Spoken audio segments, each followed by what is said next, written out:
channel.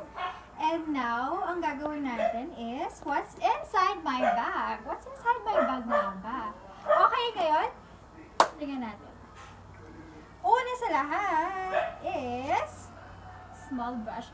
Since maliit yung bag ko, kasi itong bag na to, ginagamit ko siya pag nagmo-mall. For example, mag-grocery ako sa MOA, ganyan. Kaya dapat maliit lang para hindi hassle sa pag-ibigpit. Okay, itong una is brush. Dapat syempre, maliit lang ang brush para kahit na, so, maliit lang yung brush. Next is this is one of my favorite perfume. It's Bulgari Coral. Dating favorite ko talaga is Bulgari Amethyst. Pero nung naamoy ko siya, sobrang bango talaga. Spicy. Love it.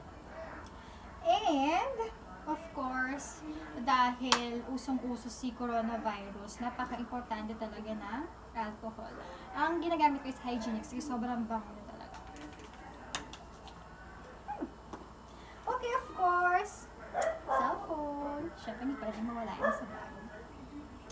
And, actually, sobrang dami kong lipstick. Pero syempre, pag umaalis ako, syempre, isa-isa lang, besh. Isa, ganyan. Favorite ko nga. Okay, hindi pwedeng mawawala sa akin ng Fisherman's Friend. Syempre, kailangan fresh. Lagi. And, of course, wet wipes yan. Never mo talaga akong mapapaalis ng walang wet wipes. Napaka-importante ito sa akin. And of course, my wallet. Pa ba? Okay. Ito. Concealer ko, Nataractor, 151 and 140. And last but not the least, syempre, favorite ko, press powder. Favorite ko din yung mirror niya. Feeling ko ang ganda ko talaga sa mirror. Wow!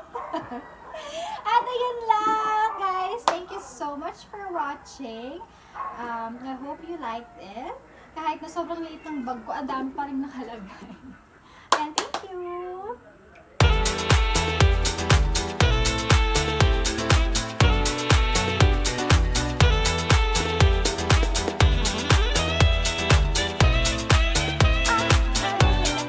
Oo.